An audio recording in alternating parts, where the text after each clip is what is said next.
Halo, kita mulai aja ya. Halo, selamat pagi. Kita mulai ya. Baik, Pak. Oke, saya akan ulangi tentang fenomena aliasing. Ya, jadi ini yang kita pernah pelajari dulu. Materi ini untuk UTS 2 ya, termasuk bahan materi UTS 2. Jadi aliasing merupakan fenomena. Jadi aliasing merupakan fenomena terlipatnya sinyal menjadi sinyal yang frekuensinya lebih rendah akibat frekuensi cuplik yang kurang tinggi. Fenomena aliasing sering Anda jumpai pada film bioskop ya, di mana mobil yang bergerak maju, kadang Anda lihat rodanya terlihat diam, berputar pelan atau bahkan mundur. Kemudian kita tahu yang ini sampling theorem itu mengatakan bahwa kalau Anda mau mencuplik ya maka frekuensi sampling itu harus lebih dari 2 kali frekuensi maksimum yang ada pada sinyal. Jadi kalau Anda mau mencuplik sinyal yang frekuensinya sampai 100, maka secara teori Anda memerlukan frekuensi cuplik minimum 200. Kalau Anda mau mencuplik sinyal, Anda mau melihat sampai frekuensi 1000, maka karena kandungan frekuensi maksimumnya 1000, maka Anda harus cuplik dengan frekuensi cuplik paling tidak 2000. Ya. Dan kalau Anda ingin mengamati sinyal atau mencuplik dengan frekuensi sampai 10.000, maka Anda harus mencuplik dengan frekuensi 20.000. Begitu. Jadi frekuensi cuplik atau sampling frekuensi itu harus 2 kali frekuensi sinyal yang ada di dalam yang mau dicuplik. Ya, bila frekuensi cuplik kurang dari 2 kali frekuensi maksimum, maka akan terjadi aliasing. Ya, ini kemarin sudah saya tunjukkan. Untuk menghindari aliasing perlu digunakan anti aliasing filter, dan ini harus berupa hardware, tidak bisa berupa software. Ya, walaupun sekarang sudah ada metode delta sigma dan sebagainya, tapi itu yang terjadi. Jadi ini adalah contohnya. Ini adalah sinyal yang dicuplik dengan frekuensi ini dalam 1 detik ya. Ada berapa? 1, 2, 3, 4, 5, 6, 7, 8. Jadi satu, Pak dua, Zainal, ya, halo. belum di share screen kayaknya, Oh, Pak. sorry.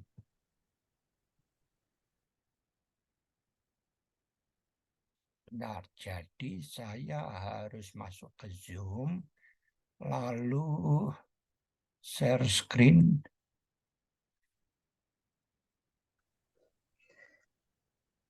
Share.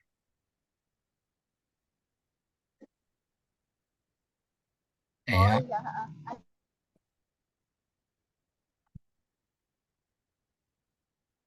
Oke, baik. Ini adalah contoh sinyal. Jadi yang tadi saya katakan itu ini. Jadi Nyquist sampling theorem ini mengatakan bahwa frekuensi sampling itu harus minimum 2 kali frekuensi maksimum sinyal yang mau dicuplik. Jadi kalau Anda mau mengamati sampai 100 Hz, maka frekuensi samplingnya paling tidak harus 200 Hz, 2 kalinya.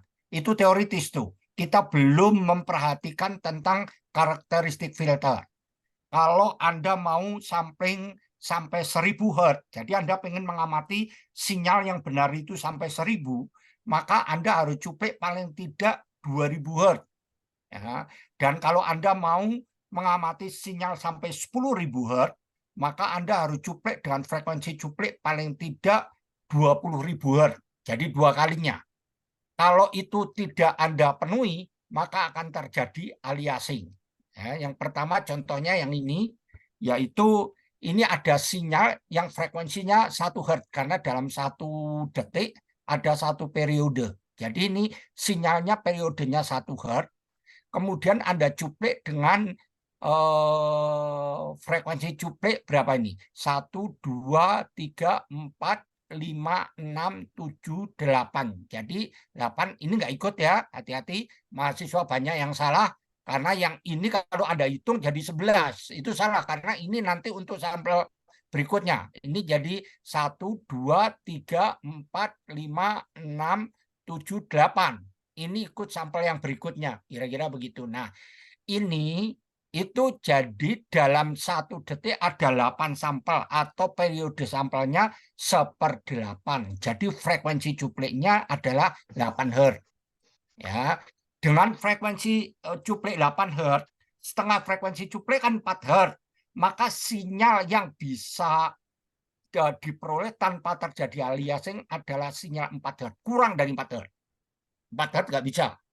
Ya, jadi kalau Anda mencuplek dengan sinyal yang frekuensinya 8 Hz, maka setengah frekuensi sinyal itu adalah 4 Hz.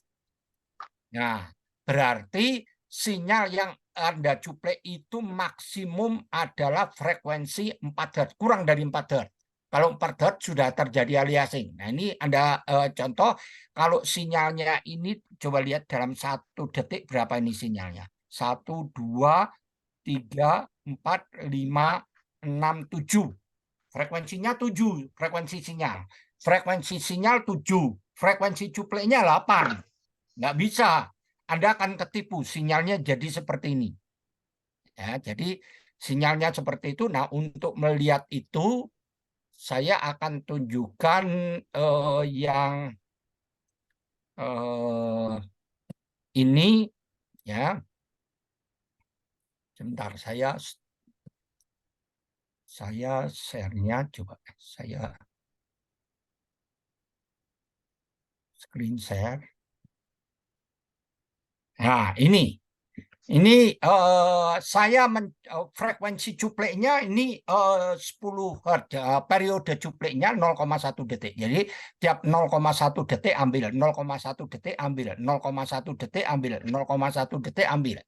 Jadi dalam 1 detik ini Anda dapat 10 data. Ya, Anda mau ini hitung atau ini hitung. Kalau itu kamu mandi Berarti waktu itu 1, 2, mandi 3, telinga 4, Enggak, ini kan aku lagi 6, 7, 8, 9, 10. Ada 10 data, ya kan, dalam 1 detik.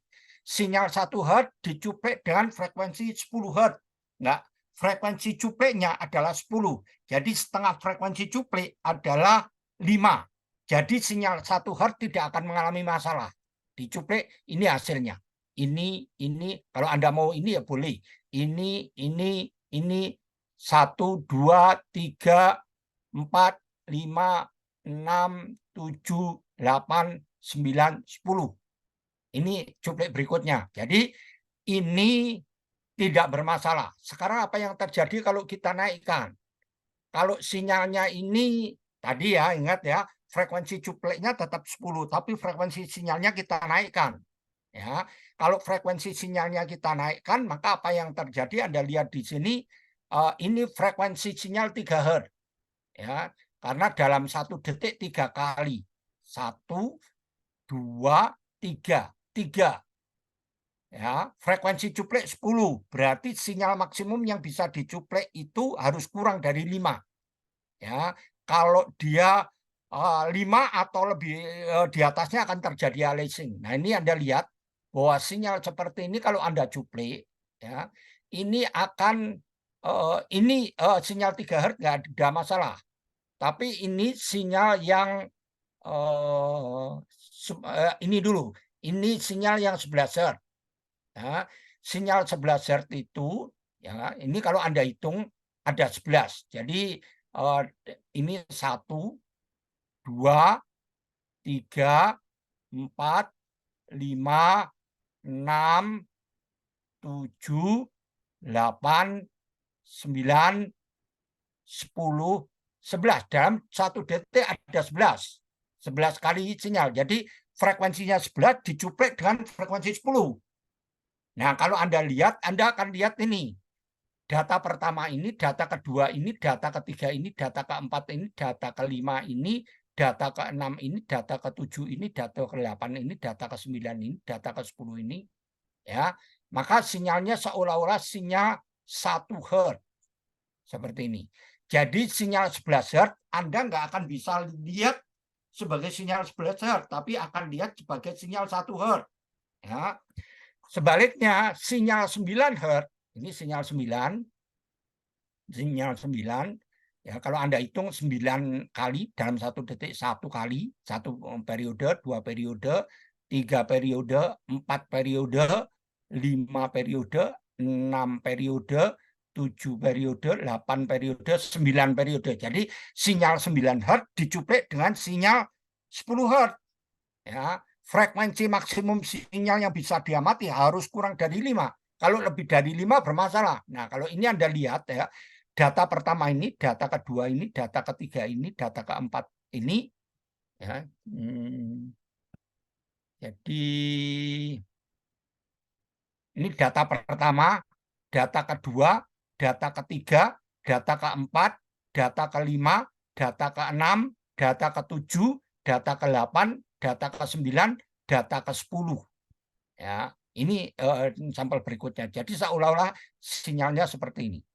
Nah, sinyalnya seperti itu. Kita ketipu kita. Ya.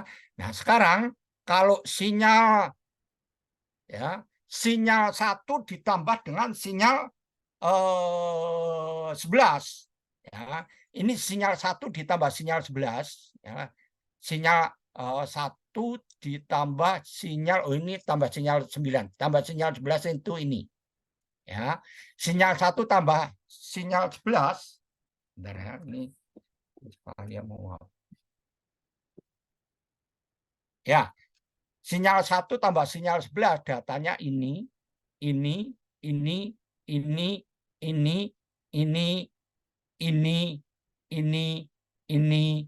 ini, dan ini. Jadi sinyalnya seperti sinyal 1 Hz tapi amplitudonya 2 kalinya. Ya, sedangkan sinyal 1 ditambah sinyal 9, ini filenya udah saya kirim ke Anda. Ya, ini sinyal 1 tambah sinyal 9. Ini 1, data kedua, data ketiga, data keempat, data kelima, data keenam, data ketujuh, data ke-8, data ke-9, data ke-10. Jadi seperti sinyal 0. Jadi kita ketipu. Ya. Jadi ini adalah fenomena aliasing. Ya. Dan kita harus menghindari ini. Karena kalau kita tidak menghindari ini, kita nanti ada masalah. Ada yang Anda mau tanyakan? Silakan. Ada yang Anda mau tanyakan? Silakan. Jadi apa yang kita peroleh itu jadi seperti ini. Ini ya. Jadi ini kalau frekuensi cuplik, tadi frekuensi cupliknya 10. Ya, maka sinyal di atas 10 akan terlipat ke bawah. Jadi yang ini seolah-olah, jadi yang ini ya, bagian dari Fs sampai 2 Fs, ini akan digeser dari sini sampai sini. Ya, dari sini sampai sini akan digeser jadi dari sini sampai sini. Sinyal yang ada di sini sampai sini, jadi 2 Fs sampai 3 Fs akan digeser dari 0 sampai Fs. Jadi semuanya akan ditumpuk dari 0 sampai Fs. Ini namanya fundamental frekuensi atau frekuensi fundamental. Jadi kalau Anda mencuplik dan ini, maka sinyal yang lain itu akan tampak seperti itu. Ini mirip sekali. Kalau Anda pengen meneropong sesuatu begini, ya, meneropong sesuatu begini, maka yang Anda lihat ya hanya dari 0 sampai Fs saja, nggak bisa di atasnya.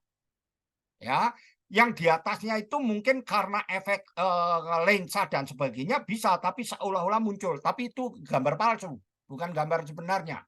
Jadi kalau Anda itu pakai Fs sekian ukurannya, maka kalau Anda lihat misalnya pada kamera Anda memfoto sekian, maka di luarnya itu tidak akan nampak. Kalaupun nampak itu akan berupa bayangan. Ya, jadi ini akan muncul di sini dan ini akan muncul di sini. Itu yang pertama. Ada yang Anda mau tanyakan? Jadi kalau kita mencuplik dari 0 sampai 10, maka sinyal 10 sampai 20 akan muncul sebagai sinyal 0 sampai 10. Jadi kalau ini 0, 10, sinyal 11 Hz itu akan muncul sebagai sinyal 1. Sinyal 12 Hz akan muncul sebagai sinyal 2, dan seterusnya. Sinyal 21 akan muncul sebagai sinyal 1 Hz. Sinyal 23 Hz akan muncul sebagai sinyal 3 Hz. Ya, karena kamu mencuplek cuma dari 0 sampai Fs. Ada yang Anda mau tanyakan? Ya, ada yang Anda mau tanyakan? Ya. Oke, selanjutnya. Sekarang ada masalah. Sinyal yang ada di sini, ya, yang ada di sini, ini yang bisa kita amati hanya sampai Fs per 2. Yang Fs per 2 sampai Fs itu akan terlipat ke bawah. Ya, kalau sinyalnya sinus dia kelipatnya ke bawah seperti ini. Kalau sinyalnya kosinus maka kelipatnya ke sana. Ya, sinyal yang di atas Fs ini akan terrefleksi kemari. Tadi kan ya, sudah saya terangkan dari 0 sampai Fs yang bisa kita lihat, yang dari Fs sampai 2 Fs akan terrefleksi ke 0 sampai Fs. Begitu. Ya, jadi sinyal yang ada di sini akan muncul di sini. Jadi kalau kamu frekuensi cupleknya 100, ya, maka sinyal antara 100 sampai 200 akan muncul sebagai sinyal antara 0 sampai 100. Itu yang pertama. Ya, yang kedua, kalau dari sini sampai kalau sinyalnya itu dari Fs per 2, jadi frekuensi cupleknya 100, maka sinyal 50 sampai 100 ini akan terrefleksi menjadi sinyal yang ke sana tapi lalu dipantulkan ke bawah. Ya, jadi sini akan dipantulkan ke bawah sehingga nanti mencemari sinyal yang benar-benar ada di sini. Ya, seperti itu. Ada yang Anda mau tanyakan? Silakan. Halo, ada yang Anda mau tanyakan? Jadi sinyal yang di sini akan muncul dilipat ke sana lalu lipat balik. Kalau sinyalnya sinus, kalau kosinus nanti akan dilipat seperti itu. Ada yang Anda mau tanyakan? Silakan. Nah, kalau enggak saya akan tunjukkan ke ini. Ya, saya sudah membuat program nih. Ya, jadi saya sudah membuat program. Coba Anda lihat ini. Ya, jadi programnya ini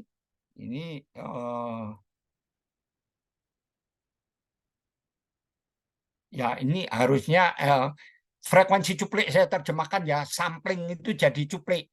Frekuensi cupleknya 0,1. Jadi frekuensi cupliknya 1/0,1. Jadi 1/0,1 adalah 10 Hz. Ya. Kemudian saya membuat sinyal. Sinyal kontinu. Untuk membuat sinyal kontinu kalau di komputer nggak mungkin. Maka saya membuat sinyal yang frekuensi cupleknya sangat tinggi.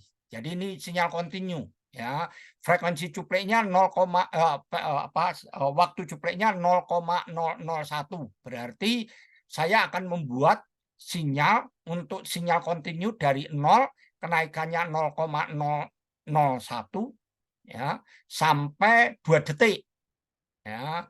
Dan untuk frekuensi diskrit 0 karena dia 0,1 jadi 0, 0,1, 0,2, 0,3 yang terakhir 2 dikurangi 0,1 adalah 1,9. Lalu saya membuat sinyal ini. Ya, saya membuat sinyal 1 ditambah dengan 11. Ya. Nah, ini akan nampak sebagai sinyal sinus yang amplitudenya 2, sinus 2, frekuensinya 1 Hz. Ya. Dan ini adalah hasil pencuplikannya. Kalau kita run di sini, kita run, coba di run di sini, lalu, nah ini hasilnya. Jadi ini ketutup ya. Jadi saya mau menggeser ini. Wah. Ya, hasilnya jadi seperti ini. Saya mau perlebar, gimana cara melebarkannya? Ini ketutup soalnya. Oke ya, jadi sinyalnya itu ini. Ini sinyal 1 ditambah 11 seperti ini. Ya, lihat bahwa amplitudonya itu 2. Seperti sinyal 1 Hz, ini hasil pencuplikannya. Ya, dan Anda seolah-olah melihatnya sinyal kontinu yang frekuensinya 1 Hz seperti ini. Ya, kalau programnya saya ubah, bukan sinyal 1 tambah ini sama aja. Ini saya buat misalnya frekuensinya 21. 21. Ya, lalu di run. Ya, di run, lalu Anda lihat, ini hasilnya nih. Tuh.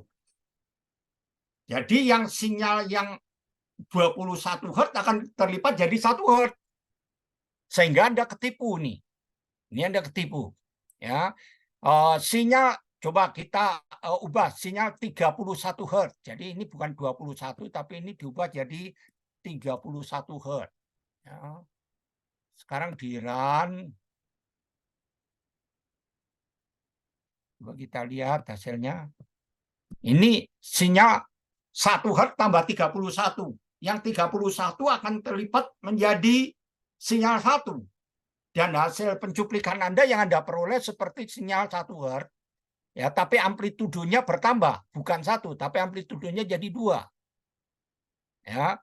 Dan ini Anda teruskan sampai frekuensi berapapun dia akan tetap seperti ini. Ya, jadi ini kalau ini sinyal 61 misalnya begitu, ini hasilnya akan tetap. Sekarang di run. Ya. Run, lalu Anda lihat nih. Nih, ini sinyal 1 Hz ditambah sinyal 51. Yang sinyal 51 akan terlipat menjadi sinyal 1 Hz. Ya. Nah, sehingga kita punya sinyal asli 1 dan sinyal bayangan dari 51 menjadi 1 Hz akibat efek aliasing. Maka totalnya menjadi seperti itu. Ya. Nah, sekarang kalau kita ganti sinyalnya bukan ini, tapi sinyal 1 ditambah dengan 9. 9. Itu kan? Maka yang Anda lihat adalah amplitudo sinyal 0. Ini seolah-olah 0. Ya. Anda run ke sana, Anda lihat hasilnya. Nah, ini apa? Ini saya salah ya, sebentar. Ini sebentar. 1 ditambah dengan 2 dikalikan ini 1 tambah ini di Yang XD belum, Pak. apa? Yang XD belum diganti. Oh iya, yang ini belum diganti, sorry. Ini jadi 9. Ya, oke. Kita lihat. Ya, ini hasilnya. Hasilnya seperti ini. Ya, 0. Dan ini Anda teruskan ke berapa aja, ini akan Anda ini bukan 0, tapi ini jadi 19. Ya, dan ini 19. Anda run, Anda tetap dapat hasil yang sama. Hasil yang sama, coba Anda lihat ini. Ya, tetap itu. Anda teruskan, coba ini bukan 5, tapi 49. 49. Ini 49. Ya. Anda run, hasilnya Anda mendapatkan sinyal 0, tetap 0. Itu sinyalnya. Ya, Anda ketipu terus. Sinyalnya seperti apapun dia akan 0. Ya, jadi perhitungannya seperti itu. Jadi kita lihat dari 0 sampai Fs. Di atas Fs, ya, dari 0 sampai misalnya Fs-nya itu 100. Dari 0 Fs-nya 10, dari 0 sampai 10. Ya. Sinyal 10 sampai 20 akan direfleksikan dari 0 sampai 10. Ya. Kemudian dari 30 sampai 40 juga akan digeser jadi 0 sampai 10.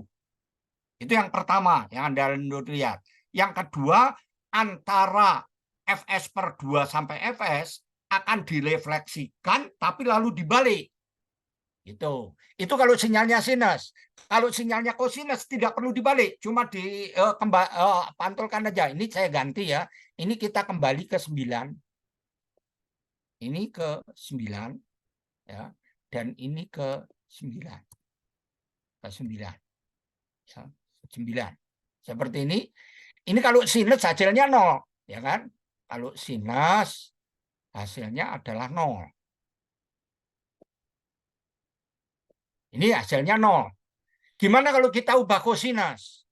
Kalau hasilnya kosinus nanti akan sebaliknya karena nggak direfleksikan ke bawah. Jadi kalau ini kosinus, saya ganti kosinus. Ini kosinus, ini kosinus, kosinus, ya. Lalu ini kosinus. Ini kosinus. Ini kosinus.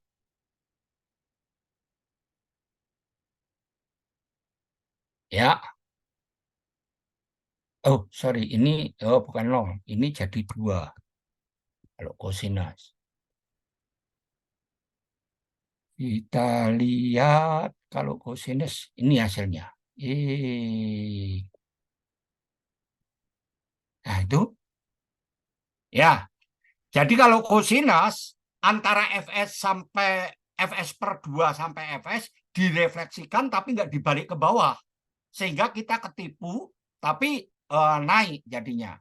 Tapi apapun itu, sinyal dari Fs ke atas itu harusnya dinolkan. Jadi mengganggu ya. Jadi ini mau 1 mau 19, ini 19, ini 19, ini 19 begitu. Andaran ke sana.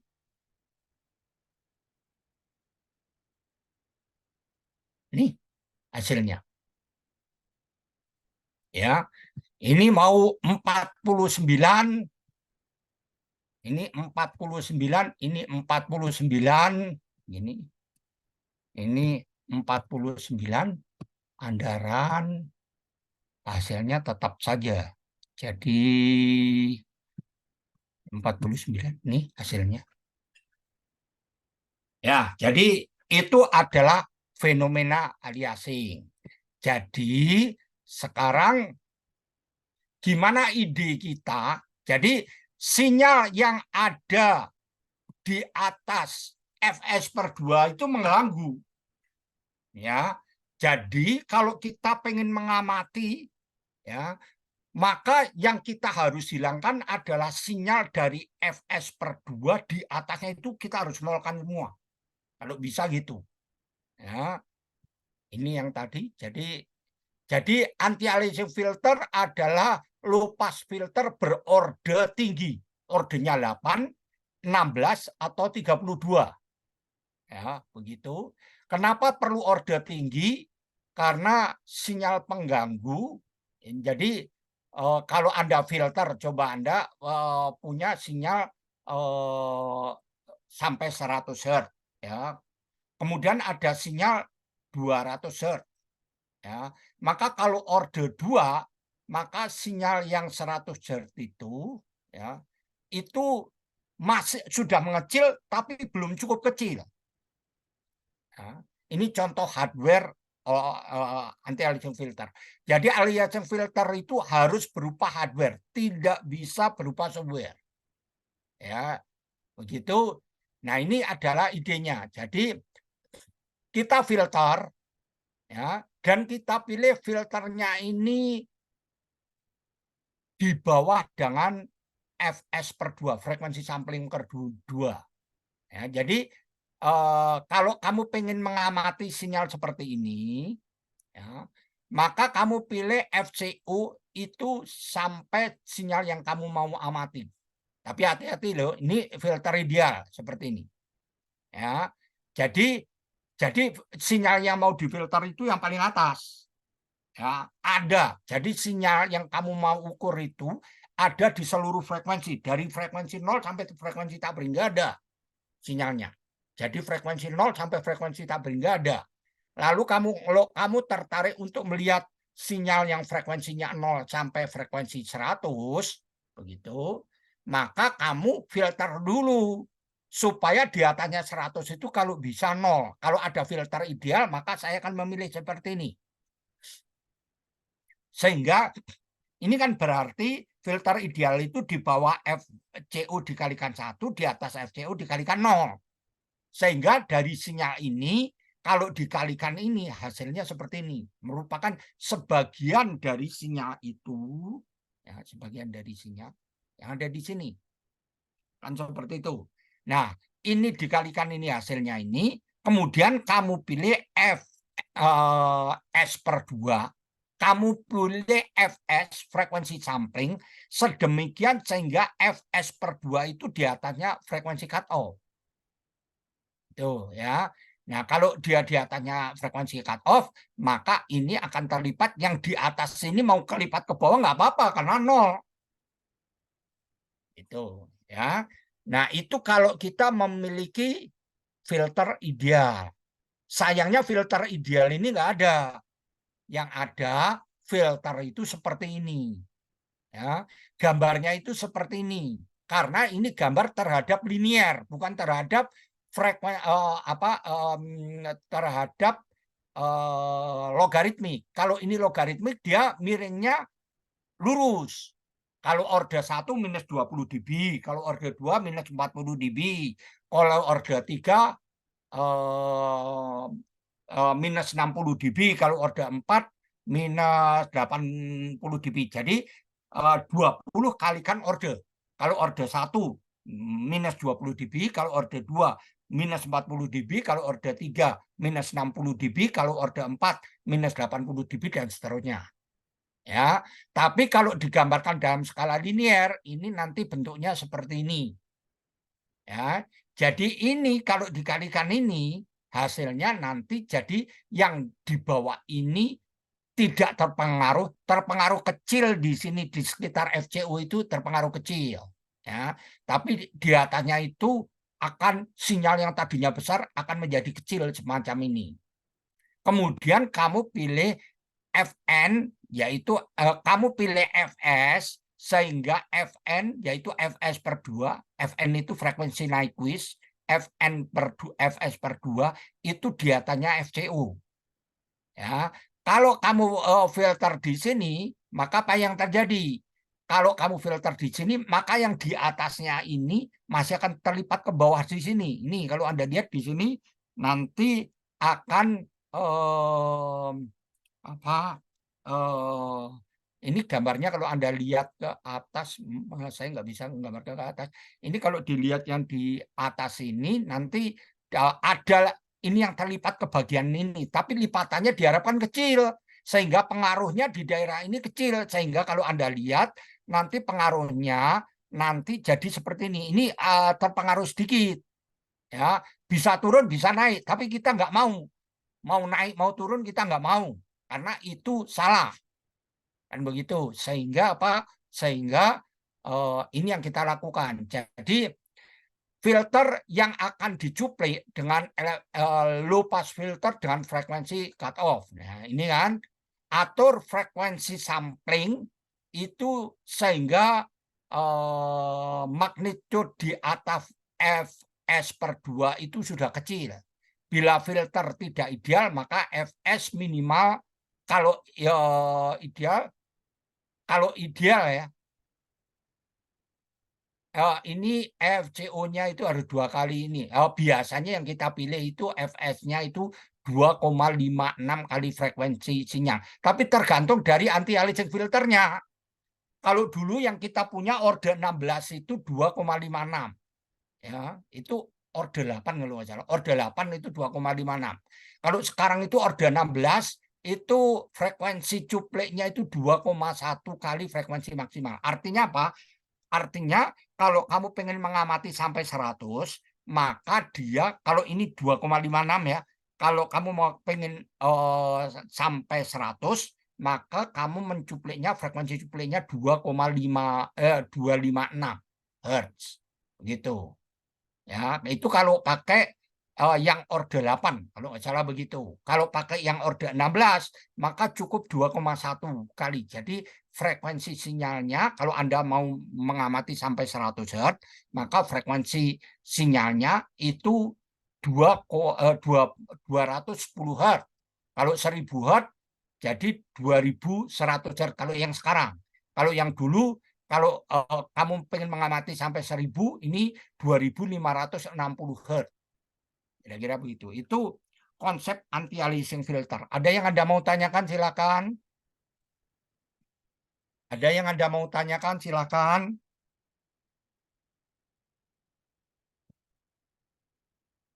Loh, ada yang Anda mau tanyakan silakan.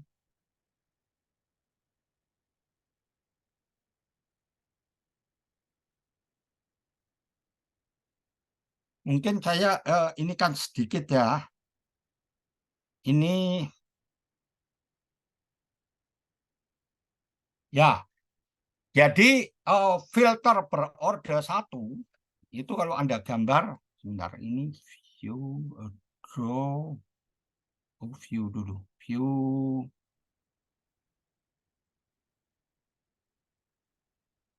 ya, view. Oke ya. Jadi kalau filter order 1 ya, maka filter order 1 itu gambarnya kira-kira draw. Jadi gambarnya kira-kira filter order 1 itu kira-kira gambarnya seperti ini ya.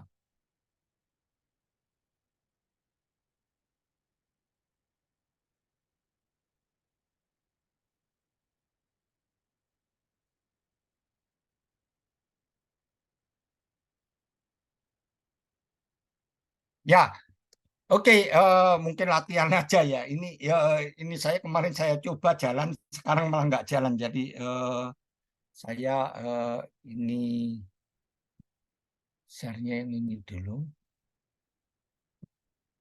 Oke, jadi saya teruskan aja. Ini adalah anti-aliasing filter. Selanjutnya,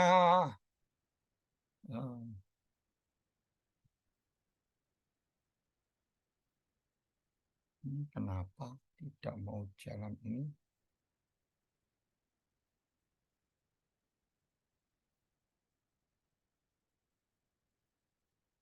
Ini udah stop share, sudah share.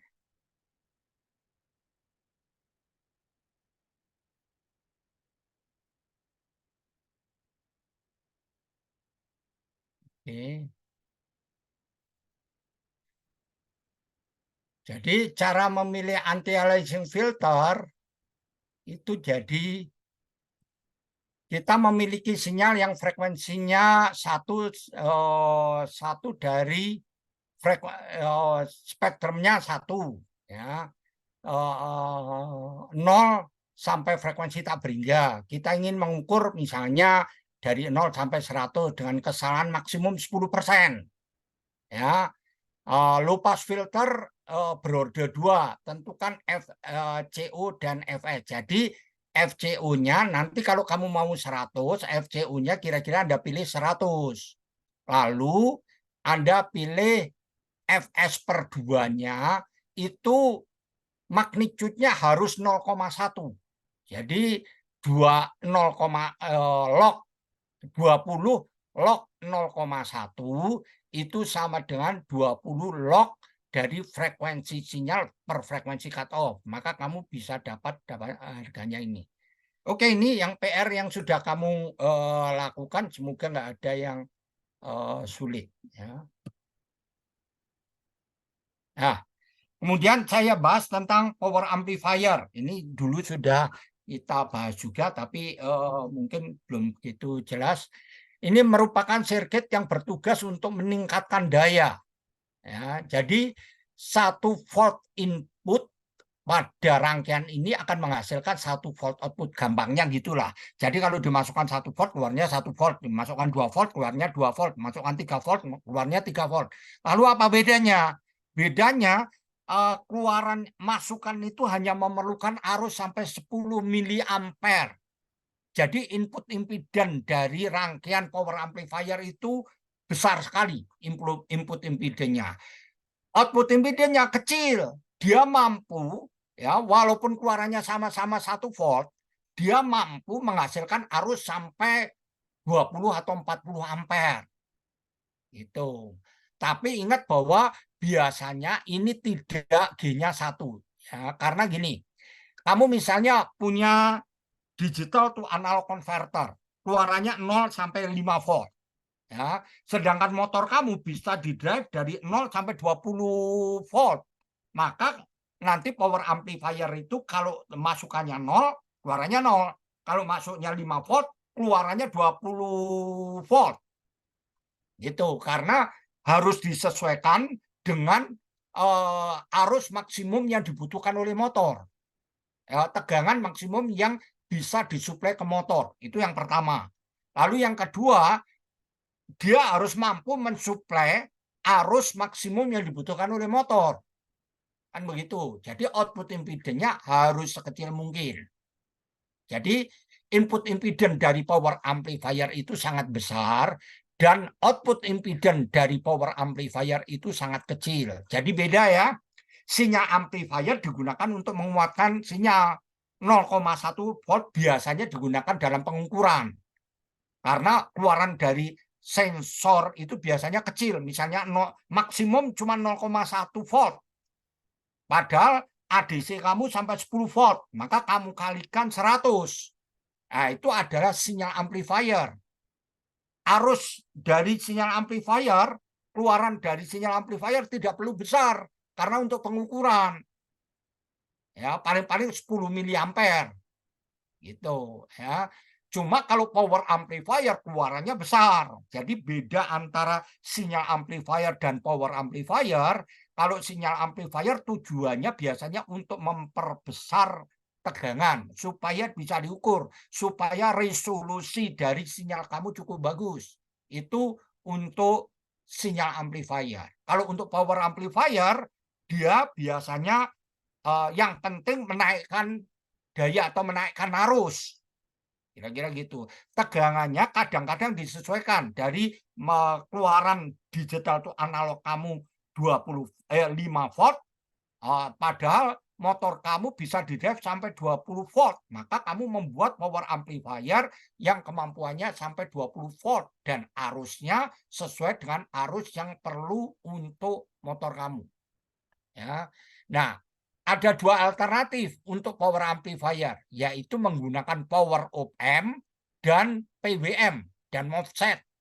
Itu ya.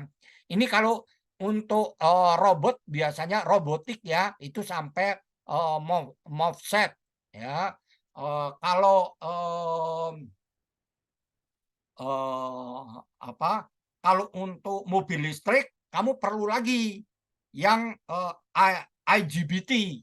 Ya, bukan MOSFET, tapi IGBT. Kenapa IGBT? Karena arusnya bisa di atas 100 ampere. Jadi kalau kamu pakai MOSFET itu biasanya sampai 40 ampere gitulah. Ya, sampai kamu mendrive sesuatu sampai 40 ampere itu kamu perlu MOSFET. Kalau di atas 100 ampere kamu pakai IGBT, Isolated Gate Binary Transistor. Jadi terisolasi secara optik. Ya, rangkaian ini penting untuk menggerakkan motor, aktuator dan sebagainya. Ya, jadi ini adalah program kamu di MATLAB atau di LabVIEW begitu. Ini pakai software driver kalau kamu mau. Ya, kalau kamu mengakses langsung mungkin nggak bisa pakai software driver. Ya, jadi ini ke National Instrument, ya, misalnya NI 6009 misalnya begitu. Nah ini ada power amplifier. Jadi ini untuk menggerakkan motor kamu perlu power amplifier. Untuk sensor kamu harus bisa membuat filter, kamu harus bisa membuat amplifier, ya, dan sebagainya, rangkaian buffer dan sebagainya perlu, ya, karena keluaran dari sensor biasanya tegangannya kecil dan arusnya kecil, ya. Maka kamu perlu sinyal conditioning. Jadi filter, sinyal amplifier, buffer dan sebagainya itu dinamakan sinyal conditioning. Ya, sedangkan ini adalah power amplifier. Nah, ini dari komputer ya ke DAC, dari DAC ya ini biasanya cuma maksimum 10 volt, tergantung. Ini ada yang 0 sampai 10, ada yang minus 5 sampai 5, ada yang minus 10 sampai 10, begitu bisa ya. Tapi ini terbatas begitu, dan ada ini Z-out ya, di mana arus ini maksimum biasanya 10 miliampere. Ya, ini harus dihubungkan ke power amplifier. Power amplifier kamu punya impedansi input dan impedansi output. Impedansi inputnya diharapkan cukup besar, ya, paling tidak 1000 ohm input impedannya, dan output impedannya diharapkan kecil. Kalau bisa kurang dari 100 ohm, malah kalau bisa kurang dari 10 ohm. Ya, dan ini ada suplai dari sini. Ya, ini menggerakkan motor. Oke, ini contohnya. Saya punya contoh dan saya menggunakan di lab dinamika. Ada yang sampai 10 ampere, ada yang sampai 40 ampere. Ya, ini ada di lab dinamika. Saya tidak ingat jenisnya, tapi yang banyak dari produksi Burr and Brown. Ya, produksi Burr and Brown. Ini Burr and Brown ini. Ya, ini. Nah, Pak, kenapa enggak? Ini mahal ini. Ini harganya yang 10 miliampere itu, yang 10 ampere itu kira-kira harganya 700.000. Yang 40 ampere saya nggak tahu harganya, mungkin 1 juta lebih mungkin. Ya, IC-nya bentuknya seperti ini. Ya. Nah, kenapa kita menggunakan ini? Kenapa tidak menggunakan PWM saja? Nah, alasannya gini. Kalau kamu melakukan penelitian yang memerlukan sinyal yang kecil, maka PWM itu nggak bagus. Karena PWM itu kan sinyalnya potong, hilang, potong, hilang, potong, hilang. Maka dia akan memancarkan EMI, electromagnetic interference. Jadi akan mengganggu pengukuran kamu yang lain. Karena itu dalam riset yang memerlukan yang melibatkan sinyal-sinyal yang kecil, kamu terpaksa menggunakan ini karena ini tidak mengeluarkan EMI, electromagnetic interference. Ya, nah, untuk kamu biasanya lupakan aja ini, kecuali kalau kamu pakai yang PWM bermasalah, mencemari pengukuran kamu yang lain, maka kamu silahkan berpaling untuk menggunakan power amplifier. Bukan sinyal amplifier, tapi power amplifier. Ada yang mau bertanya, silahkan. Ada yang mau bertanya, silahkan. Oke, selanjutnya. Jadi ya, PWM ya, adalah metode pengaturan dengan menggunakan amplifier atau transistor. Karena transistor ini tidak efisien karena banyak energi yang terbuang kan. Karena itu kalau amplifier itu tidak efisien ya, karena ada energi yang terbuang, tetapi bagusnya dia tidak mengeluarkan electromagnetic interference ya. PWM itu merupakan teknik switching di mana suplai tegangan ke beban diatur dengan menerapkan kondisi on dan off, tidak boleh setengah-setengah. Jadi keran air kamu itu kan kamu atur supaya alirannya sesuai dengan keinginan kamu, kan begitu. Itu nggak bagus karena sebagian dari energi air itu akan mengalami tahanan sehingga dia menjadi panas. Kira-kira gitu ya. Untuk keran air nggak apa-apa, tapi untuk listrik itu nanti bisa bermasalah. Ya, jadi kalau alirannya besar pun kamu nggak mau itu terjadi. Ya, Jadi kita mau menggunakan konsep hidup dan mati. Ya, jadi kalau keran air kamu itu mau efisien, caranya bukan dengan cara membuka sebagian, bukan begitu. Tapi kamu buka penuh, kamu tutup penuh, kamu buka penuh, kamu tutup penuh. Nah, sekarang untuk melihat flow rata-rata, caranya gimana? Caranya adalah dengan mengatur waktu on dan waktu off. Kalau misalnya dibuka penuh, debitnya 10 liter per menit, maka kalau kamu buka 1 detik, tutup 1 detik, buka 1 detik, tutup 1 detik, buka 1 detik, maka akan menjadi 5 liter per menit, setengahnya. Kalau kamu pengen seperempatnya, ya buka 1 detik, tutup 3 detik, buka 1 detik, tutup 3 detik, buka 1 detik, tutup 3 detik. Gitu. Maka hidupnya 1, waktu total 1 tambah 3, 4, jadi 1/4 dari waktu rata-rata maksimum. Ya, ya. Kenapa kita maunya on off? Karena pada waktu on itu aliran mengalir tanpa ada hambatan. Jadi nggak ada yang jadi panas. Waktu ditahan off, tidak ada yang jadi panas juga karena nggak ada aliran. Ya, jadi itu adalah teknik yang kita gunakan yang kita katakan PWM. Semakin sering on, maka energi yang diteruskan semakin besar. Perbandingan waktu on dan waktu off dinamakan duty cycle.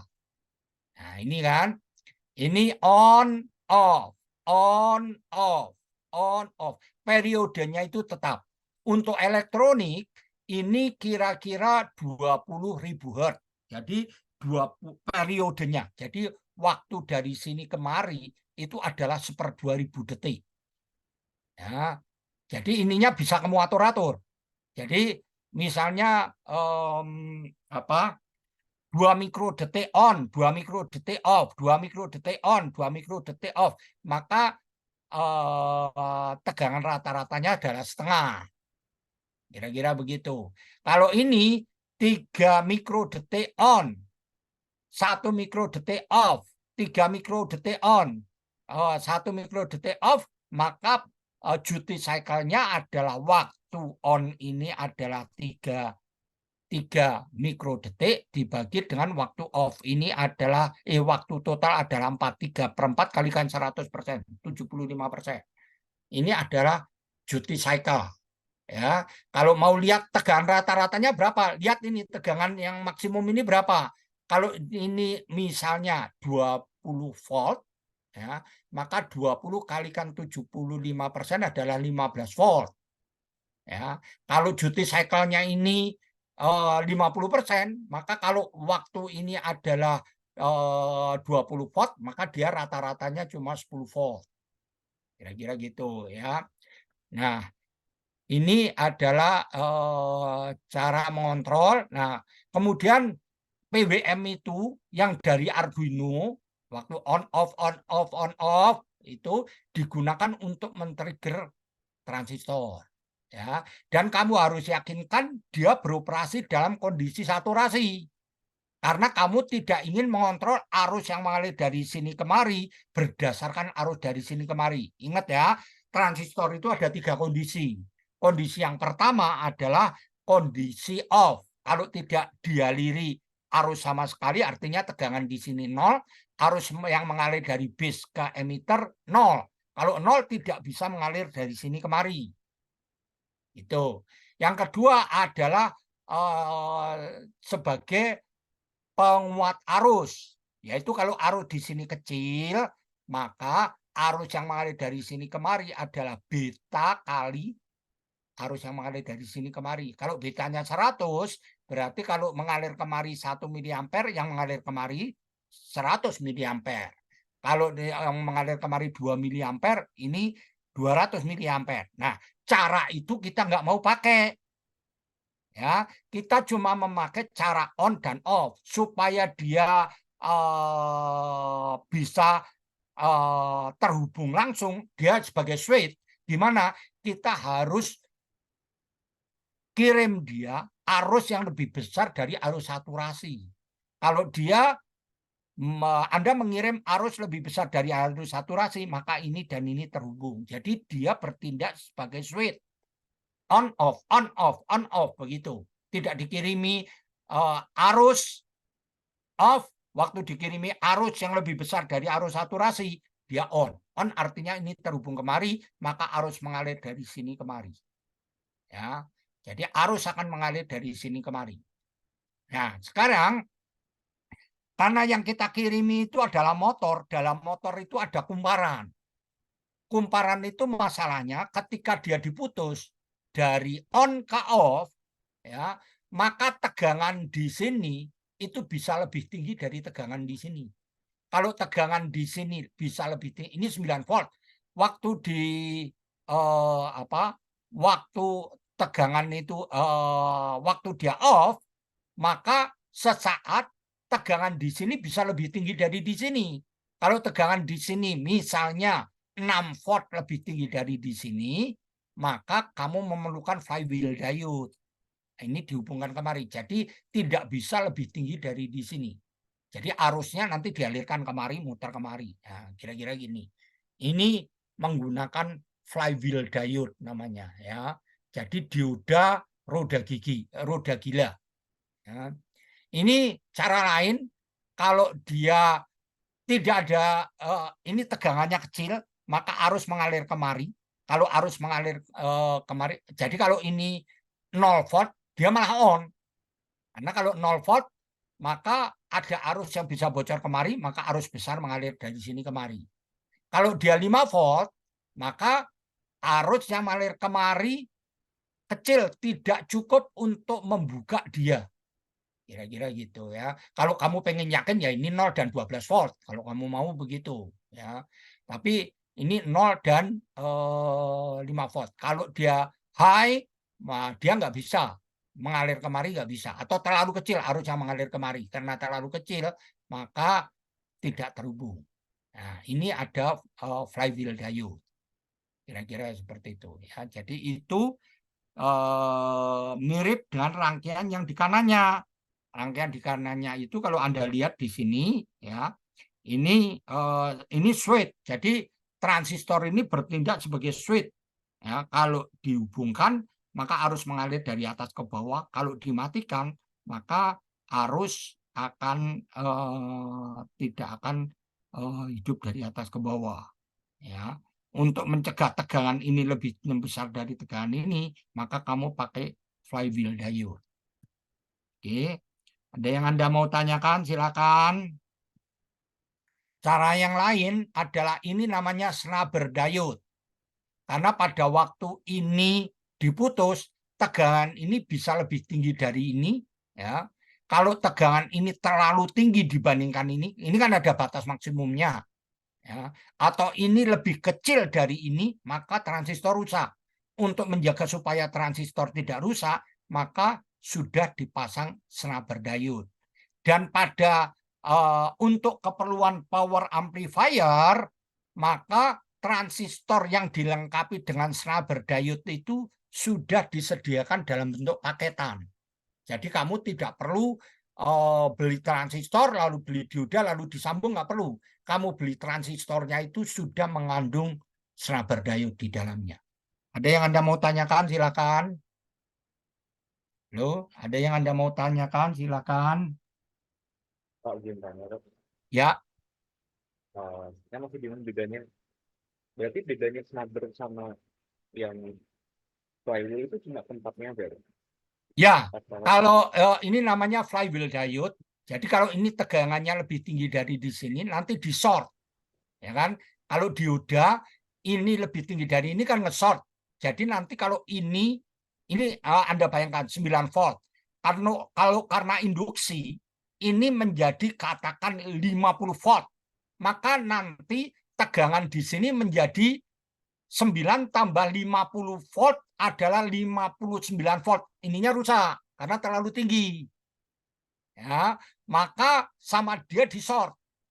Nah, begini. Jadi nanti akan terjadi arus, tapi arusnya mengalir kemari aja. Itu adalah snubber. Ya, dan ini biasanya transistornya cukup besar. Ya, transistornya cukup besar. Sedangkan yang ini adalah snubber, hanya untuk men-short pada waktu tegangan ini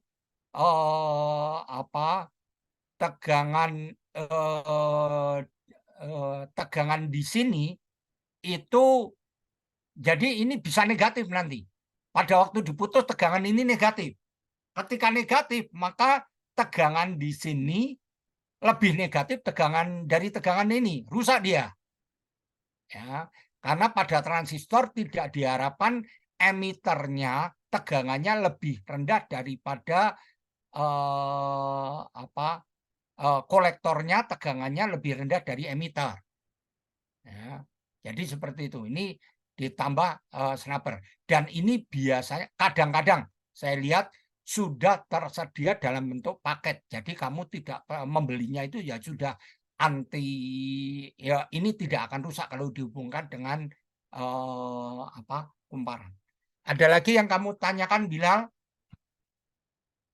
Berarti lebih bagus kalau dipasang dua-duanya tuh, Pak. Ya, Gitu. lebih bagus dipasang dua-duanya. Jadi kalau kamu mau ini dipasang, kamu beli ini yang dalam satu paket sudah ada snubbernya, lalu kamu tambah ini. Kalau ini biasanya nggak bisa sudah ada nggak bisa, karena ini kan harus disisipi sama motor. Ya, kalau ini kamu sudah bisa beli yang ada dalam satu paket. Kalau ini nggak bisa, kamu harus pasang sendiri. Ada yang kamu mau tanyakan, silakan. Ya, Pak. Terima kasih, Pak. Ada yang kamu mau tanyakan, silakan.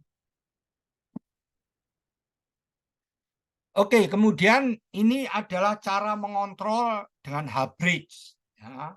H-bridge itu nanti memerlukan trigger. Jadi kalau ini katakan 12 volt, ya, ini 0 volt. Maka nanti kita perlu dua buah sinyal yang memicu A ini dan ini itu satu pasang. Jadi kalau yang halo. Halo. Ya, jadi kalau ini dan ini itu satu pasang. Jadi ini di-trigger pakai sinyal yang sama. Jadi kalau ini terhubung, yang ini terhubung. Ya. Sedangkan yang ini dan ini itu akan satu pasang juga. Jadi nanti kita punya dua buah sinyal. Kalau yang satu on, yang satu off. Kalau yang satu off, yang satu on. Kira-kira gitu. Nanti sinyal yang pertama dihubungkan dan ini, satu pasang ini. Dan sinyal kedua dihubungkan dengan ini dan ini. Ya, jadi kalau ini dihubungkan kemari, maka arus itu akan mengalir dari sini kemari ke sana. Ya, kalau ini 100% maksudnya ini hidup terus begitu, ya arus mengalir dari sini kemari ke sana. Ya, jadi arahnya clockwise karena arus mengalir dari sini kemari. Sebaliknya kalau ini dihubungkan, ini hubung dan ini off dan duty cycle-nya 100%, maka arus akan mengalir dari sini kemari, lalu ke sana. Jadi arus maksimum pada motor terjadi dan arahnya kebalikan dengan arus yang tadi. Kalau tadi motornya bergerak ke sana, kenapa bergerak ke sana? Karena arus mengalir dari kiri ke kanan. Nah, sekarang kalau ini dihubungkan dan ini, maka yang terjadi arus mengalir dari kanan ke kiri. Ya, kalau 100% duty cycle yang B ini, maka arus terus-menerus mengalir dari sini ke sana kemari. Gitu. Nah, sekarang kalau A-nya itu 50% dan B-nya 50%, maka apa yang terjadi? Jadi ini on, harus mau mengalir kemari, lalu ini on, harus mau mengalir kemari. Nah, karena dia waktunya sama, ya, maka dia rata-rata nanti nol yang diterima kemari. Karena arus yang mengalir kemari, sebentar lagi mengalir kemari, sebentar lagi mengalir ke sana, sebentar lagi mengalir ke sana, maka tidak sempat terjadi arus, maka dia akan berhenti. Dan dia berhentinya tertahan, nggak bisa muter. Dan jadi kalau kena beban torsi, kamu dia motornya dipakai untuk ngangkat berat begitu, begitu listriknya dimatikan dia nggak akan turun. Ya, itu bedanya. Kalau kamu kasih tegangan 0, motor DC itu kalau kamu kasih tegangan 0 dia gampang berputar. Jadi udah naik, kalau kamu matikan ya turun lagi. Jatuh bebannya. Kalau ini nggak seperti itu. Kalau A-nya itu 75% dan B-nya itu 25%, maka waktu on ini lebih besar daripada waktu on ini, maka apa yang terjadi? Maka dia akan berputar clockwise. Ya, clockwise. Karena lebih banyak waktu on ini dibandingkan waktu on ini. Ya, sebaliknya kalau B itu waktu on-nya lebih besar daripada A, maka dia akan berputar counterclockwise. Kira-kira gitu. Ada yang Anda mau tanyakan? Silakan. Pak, mau nanya, Pak. Ya, Kalau yang saya tangkap kan, kalau ngatur KWM berarti kayak gitu, yang A sama B itu harus sama-sama hidup, Pak. kenapa? Dari yang saya tangkap, Ya, itu berarti yang A sama B kan harus sama-sama hidup. Cuman di yang A dan B gitu, sama-sama apa? hidup, sama-sama hidup, Pak. Sama-sama? Sama-sama hidup. Ya, ya, tapi hidupnya bergantian. Kalau A ini hidup, maka B ini mati. Kalau B ini hidup, A ini mati, kan begitu. Jadi Ya, Pak. tidak pernah A dan B itu hidup bersamaan, nggak pernah. Jadi Nah, itu, tapi kalau misalnya kayak gitu, kenapa nggak cuma A aja yang hidup, tapi duty cycle-nya yang diatur? Soalnya kan kalau misalnya A sama B hidup, kan boros baterai gitu, boros listriknya gitu. ya, tapi ya itu, nanti kalau kamu pakai yang cara hidup cuma ini saja, nanti untuk mematikan motor, kan ini harus dimatikan. Ya kan? Ya, Ketika dia dimatikan, itu motornya bisa diputar dari luar. Padahal kamu pengen ngerem, ketika berhenti itu ngerem, nggak bisa diputar. Karena kamu menahan beban pada waktu ngerem. oh, oke, Pak. Ya, jadi pada waktu dia berhenti, kamu pengen ngerem, tidak bisa diputar motornya dari luar, nggak bisa diputar. Nah, itu caranya adalah kamu kasih A, lalu kamu kasih B, lalu kasih A, lalu kasih B. Jadi seolah-olah kamu ya ditarik oleh dua teman di kiri dan di kanan. Nariknya gantian, satu tarik kiri, satu tarik kanan, satu tarik kiri, satu tarik kanan. Kalau kecepatan tariknya itu cepat, kamu nggak akan bergerak, kamu akan diam aja. Ya, beda dengan kalau dua teman kiri kanan kamu lepas tangan. Kalau lepas tangan kamu berhenti, tapi kalau ada gaya dorong kamu akan terdorong. Kira-kira seperti itu. Jadi ini kenapa kita menggunakan H-bridge. Ini kan seperti huruf H, H-bridge. Ya. Ini. Nah, yang sebenarnya itu Anda lihat di sini nih. Gambar yang bawah dulu. Ya, gambar ini yang A, ini sepasang A itu ini dan ini itu A, ini dan ini itu B. Jadi ini A, ini dan ini itu A, ini dan ini itu B. Ketika dia low, ya, ketika dia high dulu. Kalau ini high ini low ya. Jadi kalau ini high ini low. Kalau ini high, coba Anda lihat di sini. Nah, ini akan terpicu, ini akan terhubung kemari. Ya, kalau ini high, ini low. Kalau ini low, coba Anda lihat. Ini jenis PNP. Kalau ini jenis NPN. Ini jenis PNP. Ya, karena dia jenis NPN, maka kalau dia high, maka ini akan terpicu. Ada arus kemari, ini tersambung ke sana. Ingat, kita menggunakan transistor ini sebagai switch, bukan sebagai current amplifier. Ya, kita menggunakan apa? Kita menggunakan transistor untuk current amplifier itu boleh, tapi untuk alat-alat yang kecil yang tidak perlu efisien. Ya, tapi kalau alat yang besar yang perlu efisiensi tinggi, kita nggak mau dia sebagai current amplifier. Karena current amplifier itu seolah-olah ya, kamu arus mau mengalir, kamu tahan. Ya, karena kamu tahan, maka apa yang terjadi? Panas dia. Jadi sebagian dari energi listrik itu berubah menjadi panas. Nah, ini kita gunakan empat-empatnya sebagai switch. Jadi pada waktu ini high, maka ini terhubung kemari, dan ini low. Coba Anda lihat, karena dia low, arus picu terpacu kemari, maka ini terhubung kemari. Maka arus akan mengalir dari sini kemari, kemudian kemari, kemudian kemari, kemudian kemari. Ini pada waktu dia high, ini low. Jadi pada waktu dia high, ini low, maka arus akan mengalir dari sini kemari, ke sana, lalu kemari, lalu kemari. Karena pada waktu dia high, ada arus bocor dari sini kemari, maka ini terhubung kemari. Sedangkan ini karena low, maka arus akan bocor dari sini kemari, maka ini terhubung kemari. Jadi arus akan mengalir dari sini kemari, kemari, ke sebelah sana. Ini adalah pada waktu dia high, dia low. Sebaliknya, pada waktu dia high, ini low. Pada waktu dia high, maka ini arus bocor mengalir dari sini kemari, dari base ke emitter, maka ini akan terhubung kemari. Sebaliknya, karena dia low, maka arus bocor mengalir dari emitter ke base, maka ini terhubung kemari. Kalau ini terhubung kemari, maka arus akan mengalir dari sini kemari, lalu kemari, lalu kemari.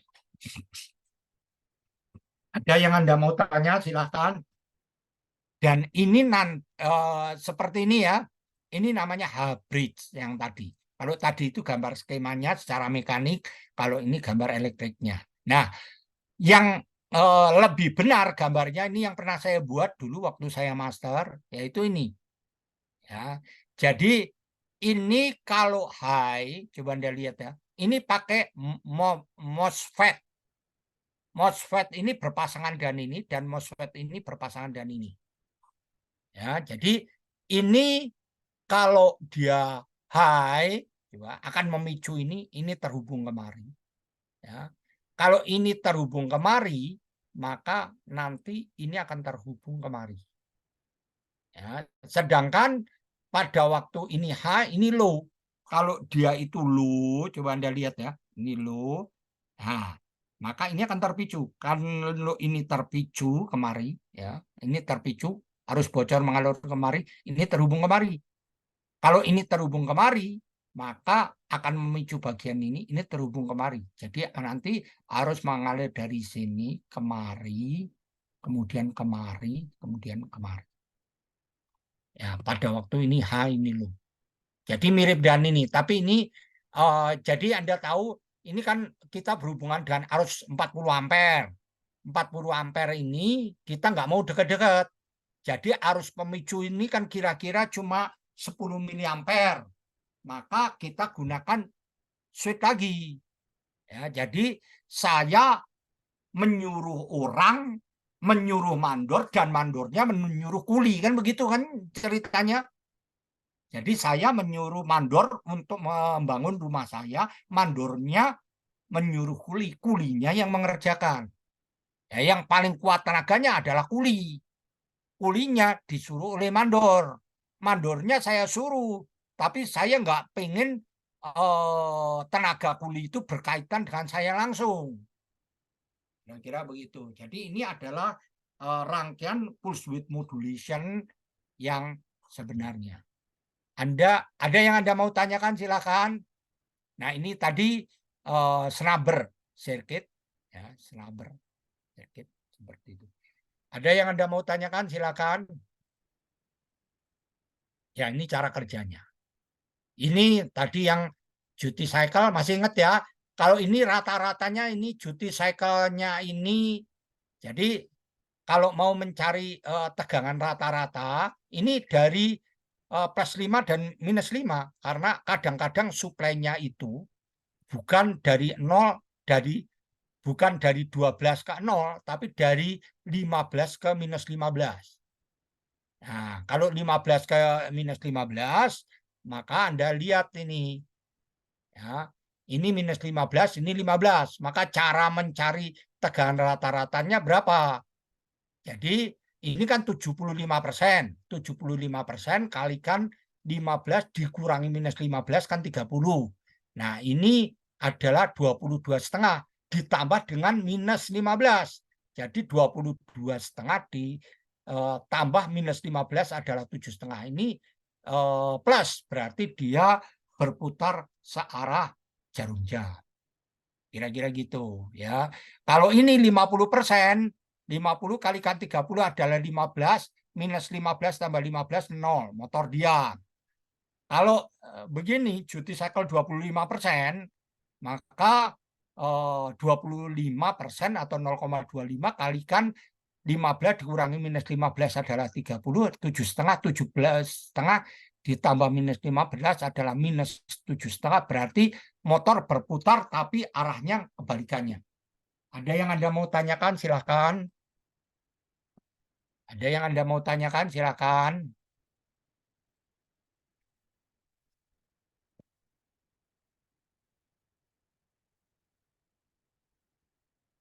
Ya, ini mengingatkan Anda tentang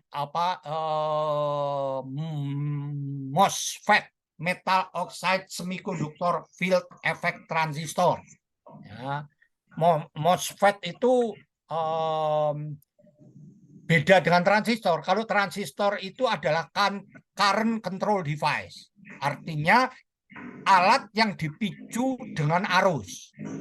Ya, jadi current control device, jadi untuk dia bekerja memerlukan arus. Kalau ini voltage control device, jadi voltage control device. Jadi kalau ini supaya kamu nggak salah, maka simbolnya berbeda dan namanya bukan kolektor emitter base gitu, bukan, tapi drain, source, dan gate. Ini source of electron, artinya negatif. Kira-kira gitu ya. Jadi source of electron, gate ini konstruksi kalau orang kalau orang mikroelektronik tertarik dengan konstruksinya semacam apa. Nah ini Anda masih ingat ini karakteristik dari MOSFET ya. Ini kalau tegangan ini adalah tegangan dari gate ke source. Jadi kalau tegangan dari gate ke source ya, itu 2 volt, coba Anda lihat 2 volt di sini, maka tegangan drain ke source-nya berapapun, mau 2 volt, mau 50 volt, mau 100 volt, arus yang mengalir dari drain itu konstan. Jadi dia hanya tergantung dari tegangan dari gate ke source. Ini ya. Oke, jadi itu, nah ini IGBT, bukan LGBT ya, tapi IGBT, Isolated Gate Binary Transistor. Bentuknya seperti ini. Ya. Ini sudah satu rangkaian. Kenapa satu rangkaian? Ya, Anda nanti bisa ini karena biasanya digunakan untuk 3 fasa, ya, atau untuk mengontrol brushless servo motor. Ya, jadi ini Anda lihat, ini gate, ini emitter, ini drain, dan antara ini dan ini terpisah. Jadi dia memicunya menggunakan optik. Karena kamu berhubungan dengan arus yang besar, arus di atas 100 ampere. Karena dia arusnya bisa 100 ampere, maka kalau kamu berhubungan dengan ini berbahaya. Kalau kamu berhubungan dengan kuli, itu masalah. Karena dia tenaganya besar. Ya, jadi kalau dia marah, kamu bisa, kalau mukul kamu bisa parah. Ya, karena itu kalau bisa tidak langsung bersinggungan, pakai optical isolator. Jadi untuk menghidupkan nanti ada cahaya itu memicu fototransistornya yang hidup atau mati. Ini kamu lihat, ini kalau bipolar atau transistor biasa, ini adalah MOSFET dan ini IGBT. Jadi IGBT itu tegangan suplainya bisa 1 kilovolt, besar. Kenapa harus tegangannya besar? Ada yang bisa menjawab kenapa kita perlu berhubungan dengan tegangan besar?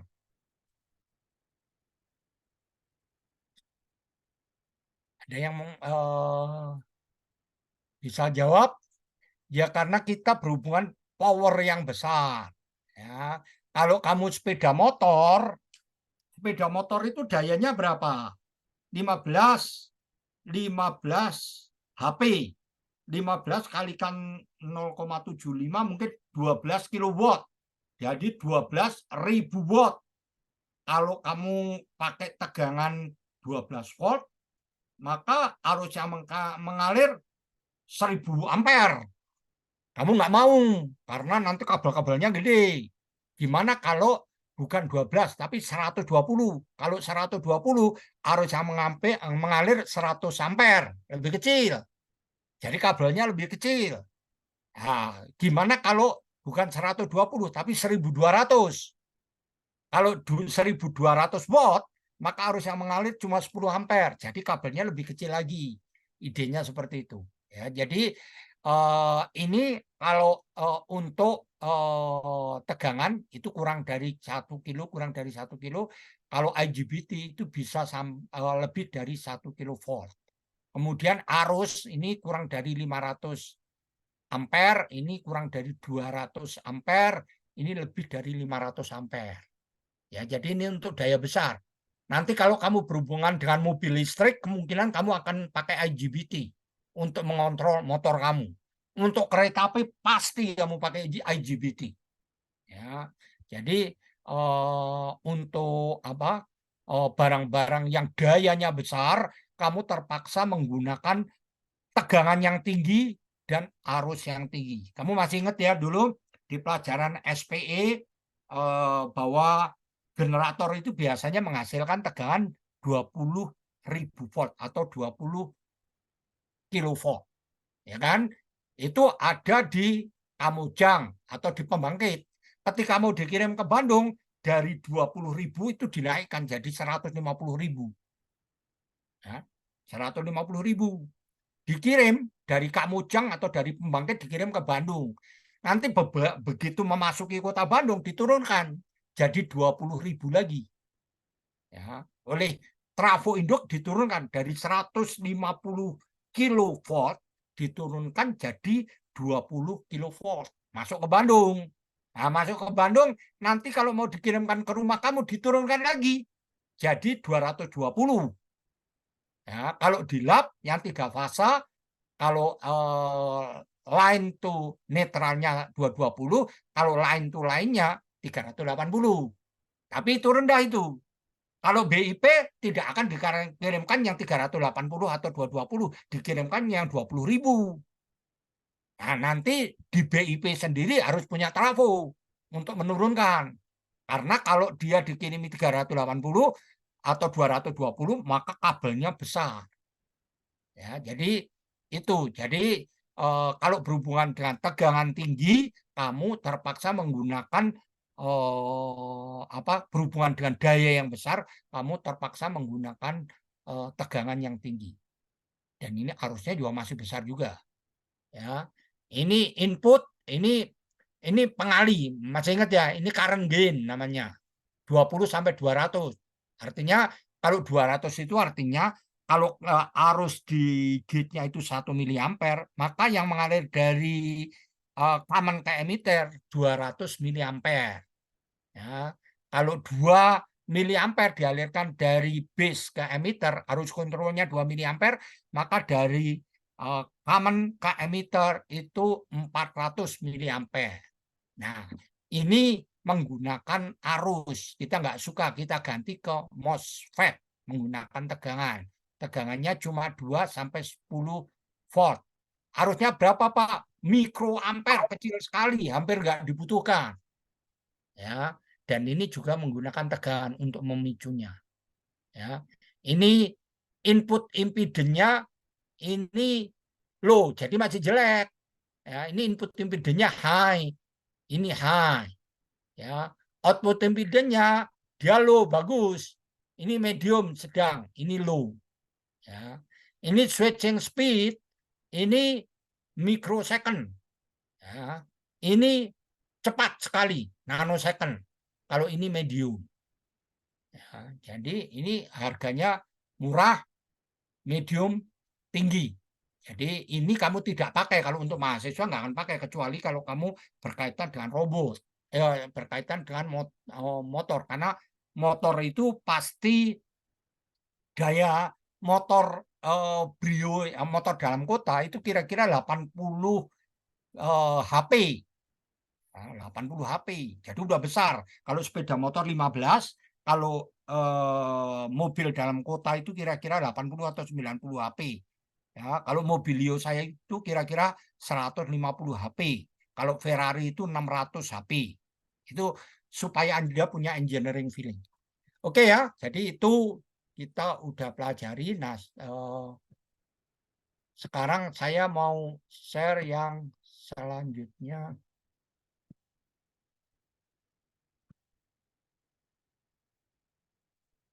Kenapa saya nggak bisa share ya? Nah, ini bisa. Ya,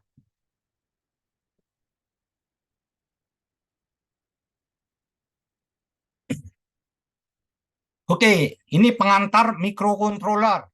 Ya, kamu nanti akan ada 2 praktikum microcontroller dan 1 praktikum LabVIEW. Ya, jadi ini pengantar microcontroller. Nah, sekarang apa beda antara microcontroller dan microprosesor? Ya, yang kamu gunakan di komputer dan HP kamu itu microprosesor. Ya, yang digunakan di alat-alat kontrol, di mesin cuci kamu, ya, di kulkas kamu, kalau kulkas canggih, di AC rumah kamu itu adalah microcontroller. Ya. Kalau microprosesor ini digunakan di komputer, di HP dan sebagainya. Microprocessor is a microprocessor, ya, is a controlling unit of microcomputer wrapped inside a small chip. Nah, jadi itu mikroprosesor. Ya, dia berpikirnya sangat canggih. Jadi ini kelasnya kelas profesor lah, kira-kira gitu mikroprosesor. Ya, mampu untuk berpikir hebat, tapi tidak mampu untuk mengerjakan, tenaganya lemah. Tuhan itu adil, membagi orang itu sulit kamu cari orang yang pikirannya hebat, tapi tenaganya juga hebat. Jarang sekali. Ya, jadi selalu aja ada kelebihan, ada kekurangan. Nah, ini mikroprosesor yang digunakan di komputer kamu, digunakan di HP kamu itu canggih, ya, tapi tidak mampu untuk mengontrol. Nah, ini sekarang coba kita lihat apa itu microcontroller. Ya.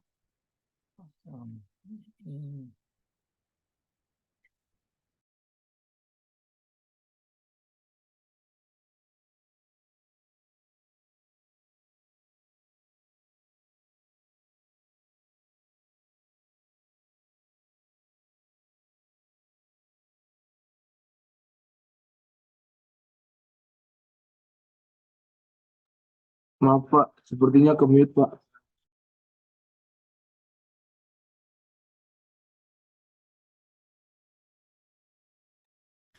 Oke, terima kasih.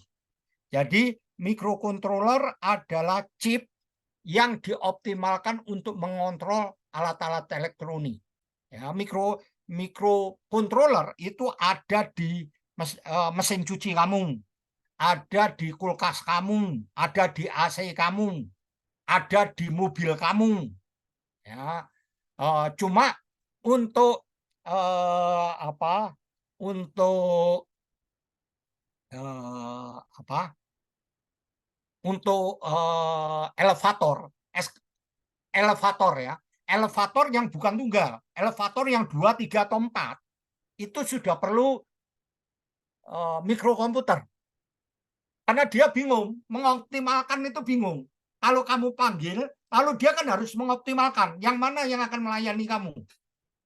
Jadi kalau ada 4 atau 5, siapa yang akan datang duluan, itu terlalu rumit untuk dikontrol pakai microcontroller. Ya, jadi dia dikontrolnya pakai komputer itu. Oke. Jadi it is stored in IC, integrated circuit. It is stored in integrated circuit.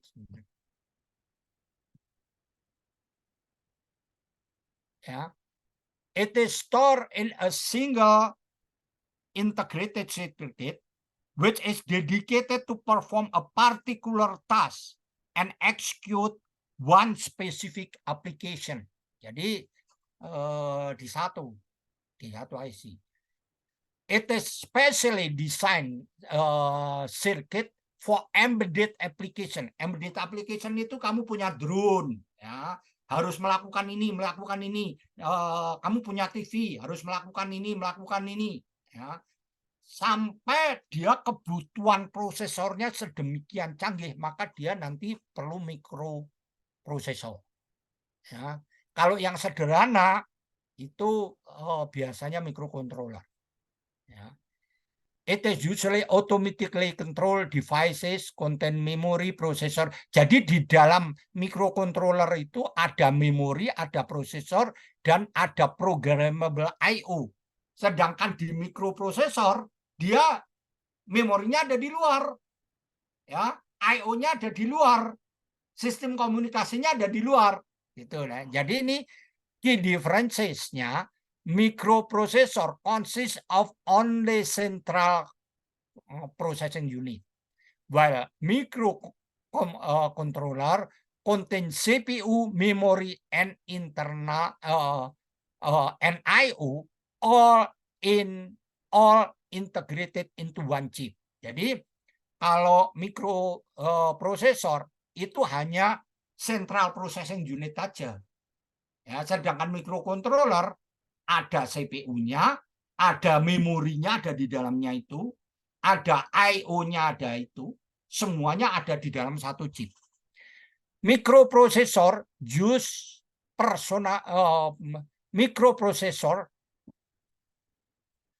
microprocessor is used in personal computer, while microcontroller use is embedded system. Embedded system itu loh, kalau sistemnya mampu berpikir sendiri. Contohnya adalah yaitu kamu punya robot yang bisa nyapu sendiri, kan gitu kan? Kamu punya mesin cuci.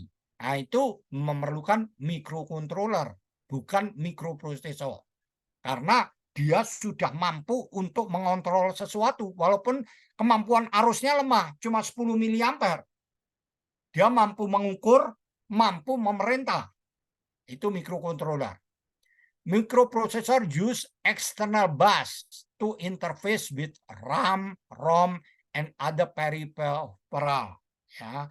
Microcontroller use internal controlling bus. Jadi RAM, ROM-nya itu sudah ada di dalam microcontroller, walaupun kecil.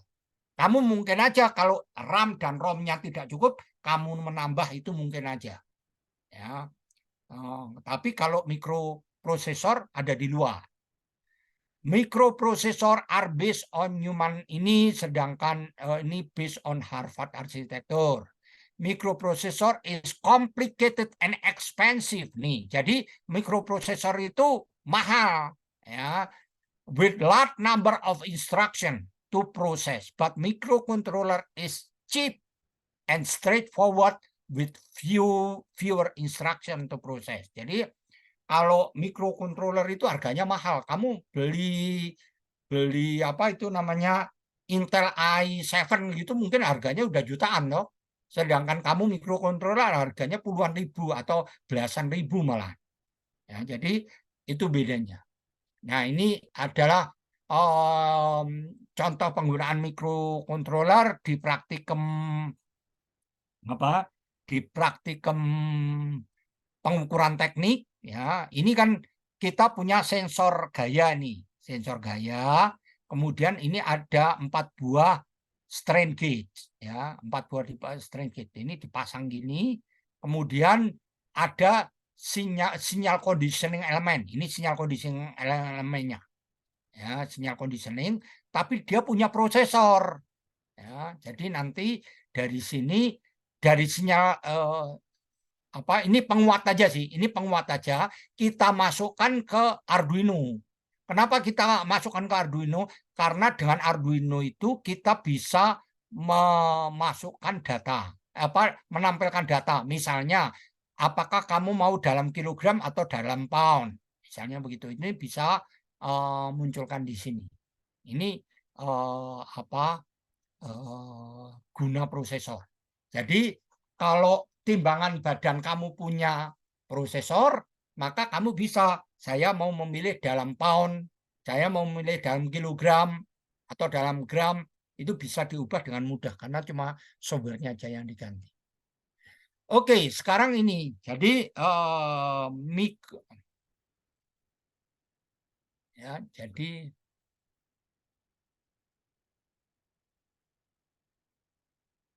ini ya perbandingan antara mikroprosesor dan mikrokontroler. Ya, mikroprosesor ini is the heart of computer system. Jadi merupakan jantungnya komputer. Kalau mikrokontroler is the heart of embedded system. Nah, sistem-sistem yang mandiri, ya, itu yang mikir adalah mikrokontroler. Contohnya drone, contohnya robot untuk nyapu lantai, contoh mesin cuci, contoh kulkas kamu, contoh air conditioning, itu menggunakan mikrokontroler, bukan mikroprosesor. Karena mikroprosesor mahal, mikrokontroler murah. Ya, it's only a processor. So memory and I/O component need to be connected externally. Jadi karena mikroprosesor itu hanya berupa prosesor, maka memori dan I/O untuk komunikasi itu ada di luar. Mikrokontroler ini sudah ada memorinya, sudah ada I/O-nya secara internal. Ya, ini memory I/O has to be connected externally, so the circuit become large. Jadi kalau mikroprosesor itu karena I/O-nya ada di luar, maka jadi besar. Sedangkan kalau mikrokontroler, I/O itu sudah ada di dalam, karena itu kecil. Ini tidak bisa digunakan untuk compact system. Ya, sistem yang kecil tidak bisa untuk mikro. Ya, tidak bisa digunakan untuk sistem yang kecil. Kalau mikrokontroler bisa digunakan untuk sistem yang kecil. Ini sudah mahal harganya. Kalau ini murah. Kemudian karena adanya komponen di luar, the total power consumption is high. Jadi kebutuhan dayanya besar. Karena itu tidak ideal untuk digunakan untuk sistem yang bekerja berdasarkan baterai. Sedangkan untuk mikrokontroler itu penggunaan di luar itu kecil, penggunaan komponen di luar itu kecil, karena itu penggunaan daya listriknya itu kecil, karena itu cocok untuk sistem yang mobile, yang menyimpan energinya di dalam di dalam alat itu, di dalam baterai. Ya. Nah, ini most of microprocessor do not have power saving feature. Jadi kebanyakan mikroprosesor itu tidak memiliki sifat penghematan daya. Kalau mikrokontroler itu punya power saving. Ini digunakan untuk personal komputer. Ini digunakan untuk M3 player, washing machine, dan sistem-sistem yang lain. Nah, ini adalah salah satu mikrokontroler ya, yang terkenal, ya, namanya ATmega, keluarga ATmega. Ya. Keluarga ATmega itu ada beberapa jenis. Ya. Ini ATmega 48 VUP misalnya. Ini program memorinya 4 kilo.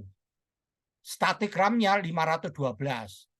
Electrical erasable programmable ROM-nya 256 kilo. Ya. I/O-nya punya 23. Timernya ada 2 masing-masing 8 bit dan 1 buah 16 bit. Analog to digital converter ada 6 buah masing-masing 10 bit. Ya. Ini adalah SPI itu ini serial peripheral interface. Jadi ini ya SPI serial peripheral interface, yes. Lalu I2C itu adalah komunikasi serial antar IC. Jadi idenya kalau kita IC, kita kalau bicara dalam komunikasi biasanya kan tegangannya 0 dan 5. Tapi kalau kita komunikasi di dalam IC 1 dan IC yang lain kan dekat, maka kita nggak perlu 0,5 volt. Biasanya 0 dan 2 volt. Ya, itu namanya I2C. Ini komunikasi serial antar IC. Ini PWM ada 6 buah. Universal Synchronous Asynchronous Receiver Transmitter bisa. Osilator ada 10 dan yang di kanan itu apa ya? Osilator dan ya itu database-nya Anda bisa cari. Jadi ini semakin ke bawah semakin canggih nih. Ini ya, semakin ke bawah semakin canggih. Ya. Ini kecil lalu ke bawah ini besar. Ya. Nah, ke bawah lagi semakin canggih. Ya. Tapi Anda lihat ini bentuknya semakin canggih itu bentuknya dari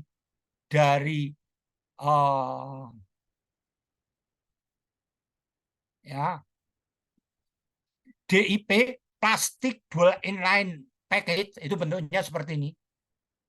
PID, PDIP itu plastic dual inline package. Ya. Sering kita katakan dual inline package.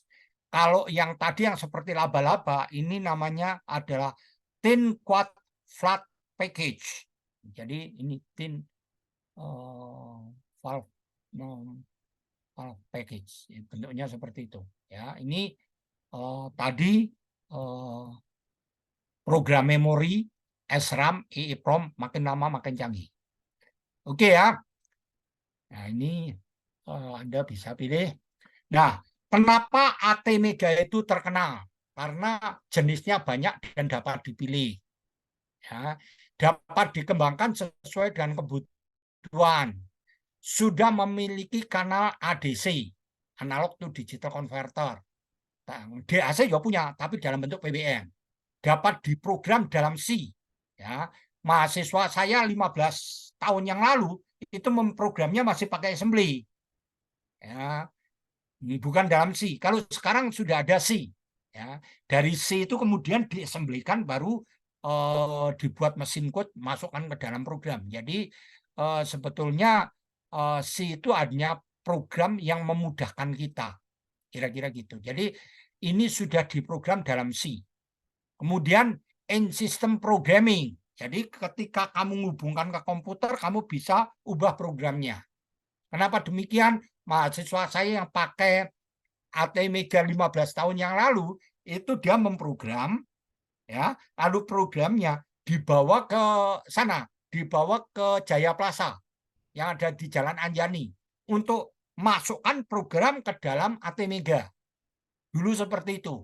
Lalu kira-kira 10 atau 8 tahun yang lalu sudah in system programming. Jadi kamu kalau dia dihubungkan ke komputer, programnya bisa langsung ditransfer. Jadi kamu nggak perlu ke Jaya Plaza, in system programming.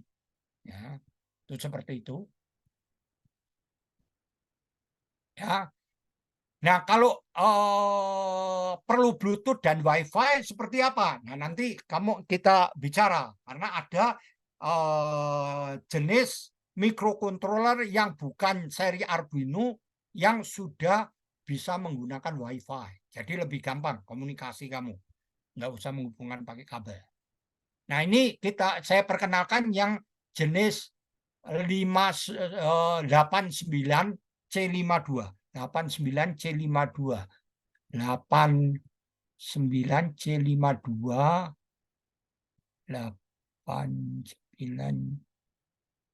89C52. Sebentar, 89C52. Ini 85, ya, ya. 88. Ya, ada salah satu dari ini yang 89C35 ini yang dulu kita gunakan ya. Ya. Merupakan prosesornya masih 8 bit. ROM internalnya masih 8 kilobyte. Ya.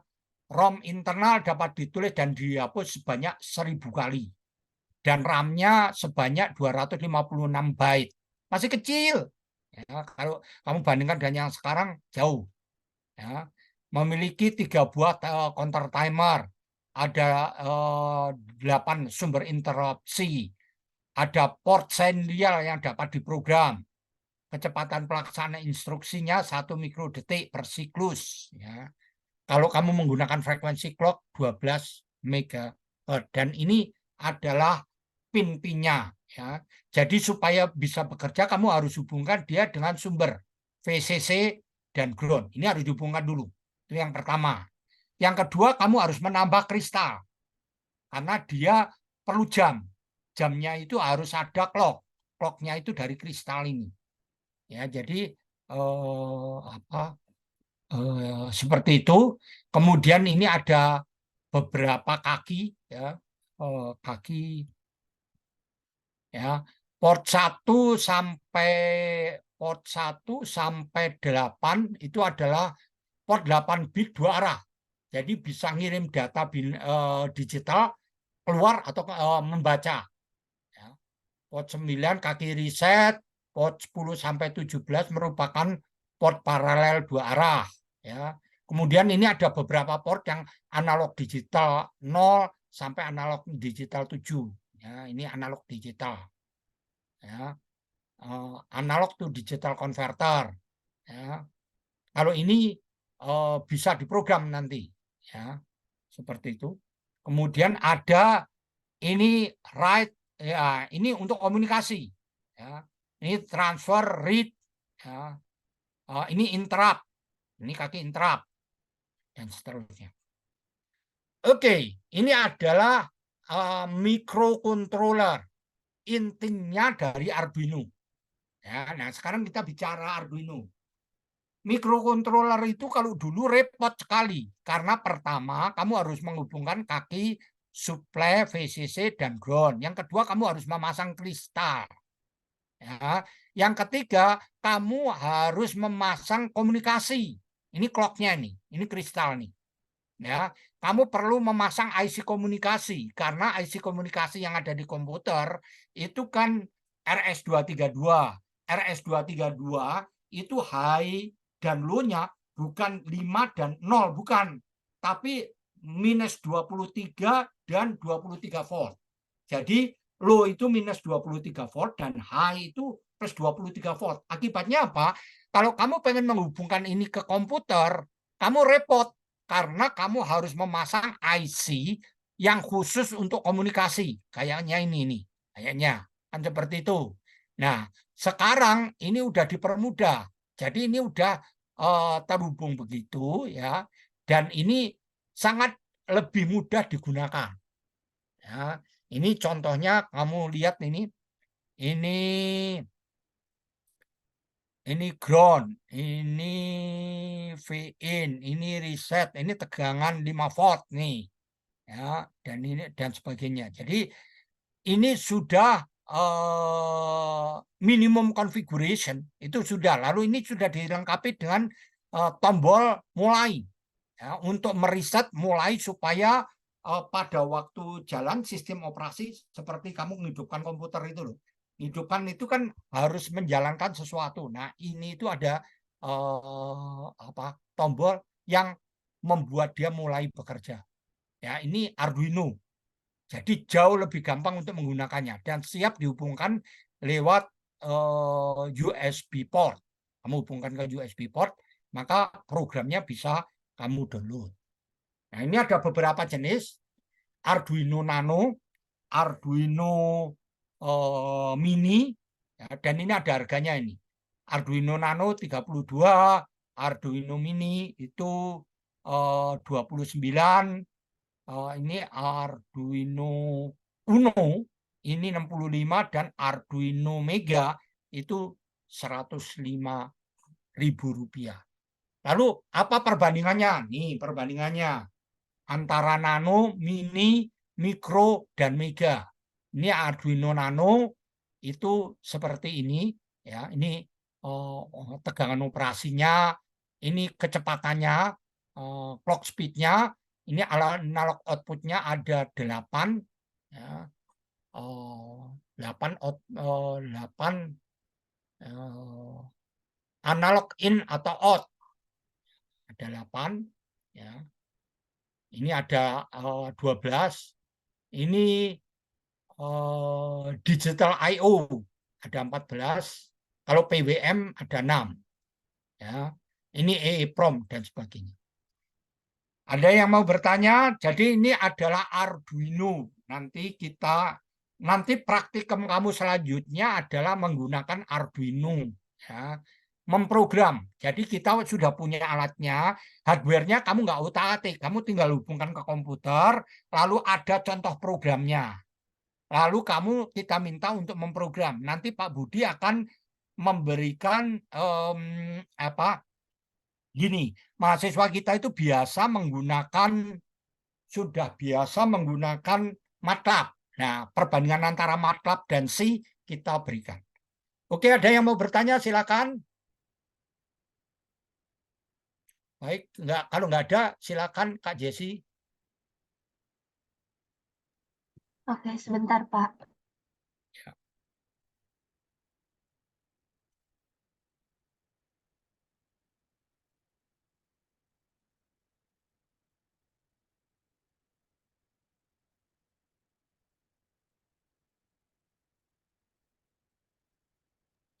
Link small quiz-nya udah dikirim ke chat Zoom ya.